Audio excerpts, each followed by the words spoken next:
I work as a preschool teacher, and while the school is beautiful, positive, and belonging to a church, it's hard not to wonder if it may still be haunted. When I began working here, an employee who resigned not long ago would tell me to be careful. This place is haunted, I swear. She had a sarcastic, teasing sense of humor, always in a friendly way, never going too far. So I was positive she was only trying to haze me. My boss would repeatedly tell me to just ignore her, and please don't quit.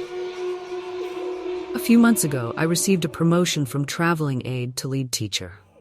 When I was given my own room to manage and hold down, I began to notice a few peculiar things happening and started to think maybe my former coworker had been playfully honest rather than playfully teasing. I would lock all of my cabinets each day before leaving. I was the only one who knew the combinations because I'd purchased the locks myself. Even still, I'd unlock the cabinets the next day to see everything in a different spot. Admittedly, a better spot, much more organized than I'd left them, but still obviously in a different place, sometimes even in a totally different cabinet. I asked my boss if she knew who was trying to help me clean my cabinets so that I could thank them, but she said I should ask around. I asked every single coworker, and no one knew a thing. Again, it wasn't really possible for them to be cleaning the cabinets without knowing my combinations. But I'll debunk anything that can be debunked. At one point, I went into another teacher's room to watch her students so that she could leave a little early. There were only 2 children left in the whole school for the day, both hers, so it was easy. A few minutes into me watching the boys, they reached for some Bibles that they shouldn't have had out. I said, "Excuse me, boys, those belong to your teacher, not us."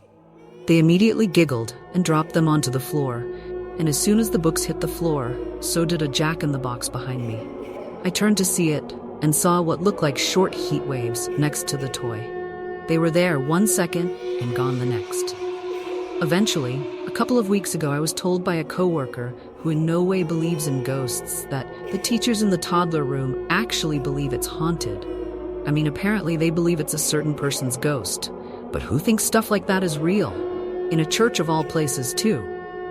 I decided to ask a coworker who teaches in Toddler 1 why they believed it to be haunted. She said a couple of years ago, a teacher from the infant room died in an accident. Now, cribs will move when you're the only one in there. Sippy cups in the toddler room will be locked away when you know just a minute earlier you left them in the sink. Whispering, giggling, things like that. Yesterday, I went into Infant 2 and found that one of our new infants was feeling fussy. I offered to come back and get him in 15 minutes when I was supposed to clock out for lunch, planning to take him with me to walk around outside a little.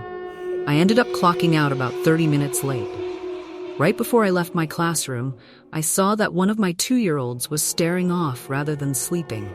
I decided to check on him before stepping away, and he told me she asked if he'll get the baby. I asked him to repeat himself. He said that cute baby needs to go outside. Now this child had no idea what is said to the infant teacher and certainly couldn't hear the baby all the way across the school.